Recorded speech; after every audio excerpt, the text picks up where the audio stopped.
अंबेडकर जी ने कॉन्स्टिट्यूशन को बनाने का, डेवलप करने का, प्रोटेक्ट करने का काम किया। और जब कॉन्स्टिट्यूशन काम नहीं करता है तो सीधी चोट डायरेक्ट कमजोर लोगों पर जाके पड़ती है। द लाइव टीवी, सच सबसे आगे।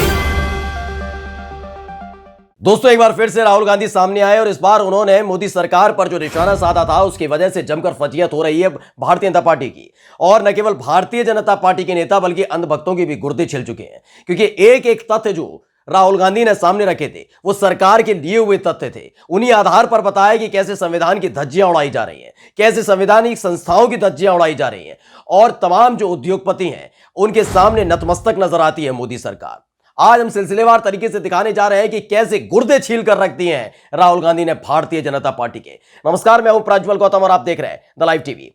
दरअसल राहुल गांधी ने एक एक करके जो तमाम सवाल पूछे थे उसका जवाब देने के लिए कोई भी भारतीय जनता पार्टी का नेता सामने नहीं आ रहा। वो बात अलग है कि सोशल मीडिया पर तमाम तरह के केवल कसीदे गढ़े जा रहे हैं कि नहीं ऐसा नहीं ऐसा है, और या फिर निशाना साधने के लिए तमाम पुरानी मीम्स का जो तरीका भारतीय जनता पार्टी के नेताओं के पास और अंधभक्तों के पास है उसका तरीका अख्तियार किया जा रहा है।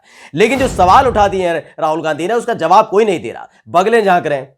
अब अंधभक्त ये कह रहे हैं कि कैसे हम अपने आका के बारे में बोल दें, कैसे भारतीय जनता पार्टी के तमाम नेता कह रहे हैं कि हम मोदी सरकार के बारे में बोल दें कि हाँ वाकई सच है। देखिए, महंगाई बढ़ चुकी है, सबको पता है, अर्थव्यवस्था डावाडोल है, सबको पता है, श्रीलंका के हालात क्या है सबको पता, और वैसे ही उसी कगार पर भारत भी खड़ा हुआ, हमारा देश खड़ा हुआ है। क्यों खड़ा है वो भी सबको पता है। लेकिन एक सिलसिलेवार तरीके से जो रिपोर्ट्स हैं, जो तमाम तथ्य हैं, जो फैक्ट्स हैं, वो फैक्ट्स आसमान से उतर के राहुल गांधी नहीं लाए थे। दरअसल ये सारे के सारे फैक्ट्स सरकार की तरफ से मिले हैं। सरकार के जो फैक्ट्स हैं उन्हीं को एक साथ रखकर जब पूरा की पूरी कहानी राहुल गांधी ने बताई है, उसके बाद पानी पानी हो गए भारतीय जनता पार्टी के तमाम नेता। इसमें से एक तथ्य ऐसा है जिसने भूचाल ला दिया है दोस्तों, एक ऐसा तथ्य जो ये बताने के लिए काफी है कि न केवल संविधान बल्कि संवैधानिक संस्थाओं के साथ साथ कैसे उद्योगपतियों के सामने नतमस्तक नजर आती है मोदी सरकार। इसका खुलासा राहुल गांधी ने कर दिया है। कैसे आपका और हमारा पैसा पेट्रोल के नाम पर, सब्जी महंगी करना है, तमाम खाने पीने की चीजें महंगी करके हमसे लिया जाता है अलग अलग तरह से टैक्स लेकर, और कैसे उसे उद्योगपतियों पर लुटा दिया जा रहा है। और ये लाख, 2 लाख, 5 लाख, 10 लाख नहीं है, करोड़ों में है, अरबों में है। सुनेंगे तो तंग रह जाएंगे। दरअसल आपको सुनवाएंगे कि राहुल गांधी ने क्या कहा, लेकिन उससे पहले एक ट्वीट दिखाते हैं राहुल गांधी का। उन्होंने लिखा है, direct benefit transfer to Modi मित्र, यानी कि सीधा पैसा जो सुविधाएं हैं वो ट्रांसफर हो रही हैं मोदी के मित्र, यानी प्रधानमंत्री नरेंद्र मोदी का जिक्र है उनके मित्रों तक। हैशटैग जन धन लूट योजना, इसका जिक्र करते हुए, और ये जन धन लूट योजना क्या है राहुल गांधी के हिसाब से सुन लीजिए। दरअसल उन्होंने बताया है कि किस तरह से 26.51 लाख करोड़ रुपया, ध्यान से और गौर से आप सुनिए, अंधभक्त तो बिल्कुल ना सुने क्योंकि उनके गुर्दे छिलने वाले भाई, परेशान हो जाएंगे। लेकिन इन सब से तर जो आम जनता उसको सुनना चाहिए। 26.51 लाख करोड़ रुपया टैक्स के माध्यम से हमसे उगाया गया, हमसे लिया गया है। हमसे मतलब आम जनता, इस देश की आम जनता से 26.51 लाख करोड़ रुपया हमसे लिया गया है। और इसमें से देखिए 10.86 लाख करोड़, तकरीबन 11 लाख करोड़ रुपया किसे दे दिया गया है? उद्योगपतियों को दे दिया गया है कि भाई साहब आपके शान शौकत में, आपकी किसी भी तरह की सुख सुविधा में दिक्कत नहीं आनी चाहिए। आप सोचिए, इस देश के अंदर महंगाई लगातार चरम पर जा रही है, या उद्योगपतियों को लोन बांटा जा रहा है, लगातार उनके ऋण माफी की जा रही है, किसान वहां एड़ी घिस घिस कर मर जा रहा है, लेकिन फर्क नहीं पड़ता सरकार पर। लेकिन उद्योगपतियों को लोन भी दिया जाता है, ऋण माफी भी कर दी जाती है कि भाई आपने जो लोन लिया नहीं चुका पा रहे, कोई बात नहीं, अगली बार फिर देख लिया जाएगा, या रहने दीजिए। और यही एक वजह है जिसके चलते इस देश के अंदर आप देखेंगे कि एक होड़ सी लगी है उद्योगपतियों में भी, कौन ज्यादा अमीर।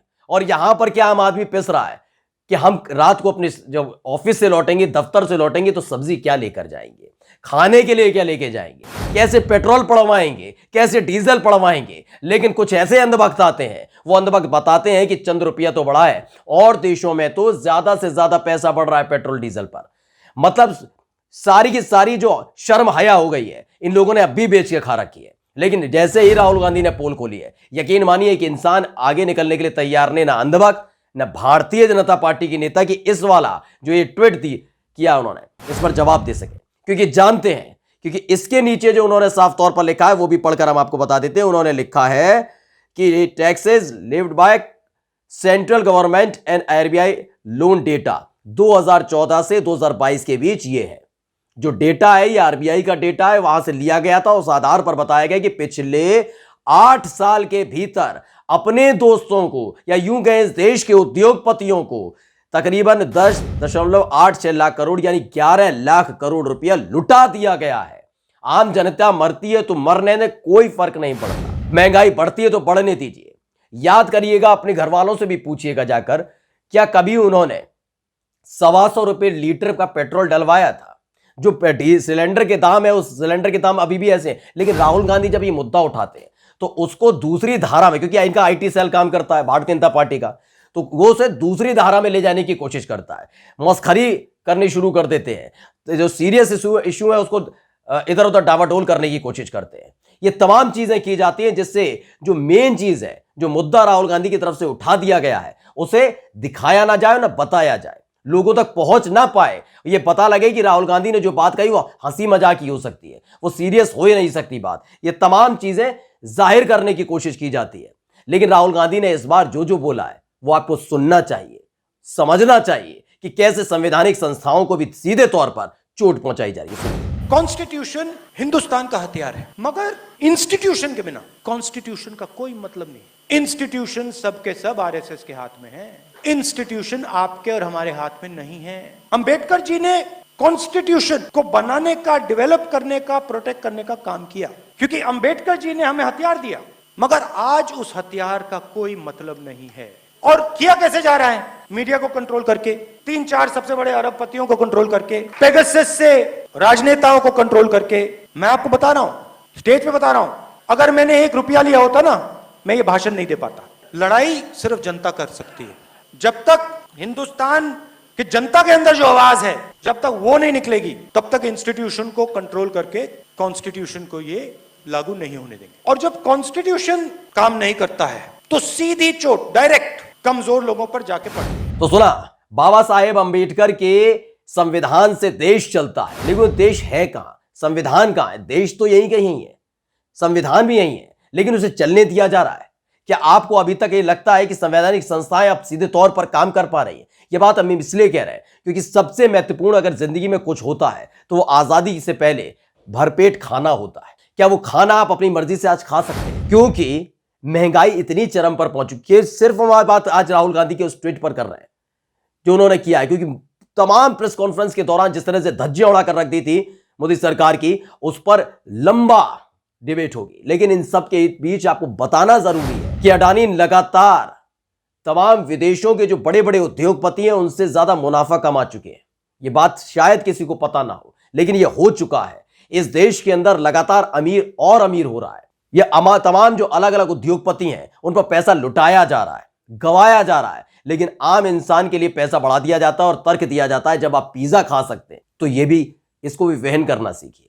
आप जब फिल्में देखने जा सकते हैं तो इतनी महंगाई सहन करना सीखिए। जब आप घूमने के लिए अलग अलग जगह जा सकते हैं तो फिर आप इतनी महंगाई वहन करिए, क्योंकि सरकार फिलहाल उद्योगपतियों के शरण में है, उद्योगपतियों को और ज्यादा पोषित कर रही है। लगातार उन्हें लोन बांटे जा रहे हैं और जो लोन वो चुका नहीं पाते उसके एवज में क्या दे दिया जाता है कि आप ऋण माफी है। और यही एक वजह है जिसके चलते जब से राहुल गांधी ने यह मुद्दा उठाया तब से चुप्पी साध ली है, कोई कुछ बोलने के लिए तैयार नहीं है, शांत बैठ गए। तमाम कुतर्की प्रवक्ता भारतीय जनता पार्टी के और अंधभक्तों की तो पूछिए मत। ये समझ लीजिए उनके लिए ये किसी बड़ी विपदा से कम नहीं है कि उनके बड़े वाले जो आका है उनकी पोल खुल गई है। नमस्कार। द लाइव टीवी, सच सबसे आगे।